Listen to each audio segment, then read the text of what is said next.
বাংলাদেশ জামায়াতে ইসলামীর আমির ডাক্তার শফিকুর রহমান বলেছেন, সরকারি অফিসে লাল ফিতার দৌরাত্ম্য নিয়ন্ত্রণ করতে পারলে বেসরকারি উদ্যোক্তারা দেশকে অর্থনৈতিকভাবে সমৃদ্ধ করতে ব্যাপক ভূমিকা রাখতে পারবেন। রোববার সন্ধ্যায় রাজধানীর একটি হোটেলে Nasir syntax motors grand ceremony অনুষ্ঠানে প্রধান অতিথির বক্তব্যে জামায়াত আমির কথা বলেন। তিনি জানান, দুর্নীতি বন্ধ হলে দেশে শিল্প কারখানার প্রসার ঘটবে। টেকসই অর্থনীতির জন্য শ্রমিকদের কল্যাণের দিকটি বিবেচনায় নিতে হবে কারখানা মালিকদের। এ সময় নাসির গ্রুপের ব্যবস্থাপনা পরিচালক নাসিম বিশ্বাস জানান, তাদের মোটরসাইকেলে তেল ভরার কোনো ঝামেলা নেই।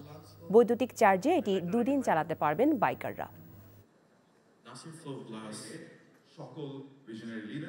তেল ভরার কোনো বাধ্যবাধকতা থাকছে না। আপনি মোবাইল ফোনের মতো এটাকে রাতে বাসায় যেয়ে চার্জ দেবেন, অ্যান্ড লিটারালি পরের দিন বা আপনি ঠিক মতো ফুল চার্জ দিলে it can run up to 2 days। 70 kilometre should give 2 days of journey. যা আমাদের রিসোর্স আছে তাই দিয়েই এই দেশকে আরও 3 গুণ বেশি সামনে এগিয়ে নেওয়া সম্ভব।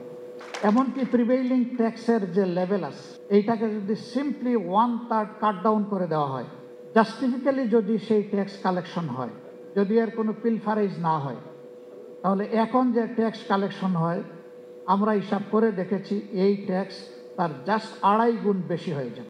I was also working as group marketing director in Jamuna Group, where I gave 100% halal soap. In ACI I gave many things including the salt that you see, white salts.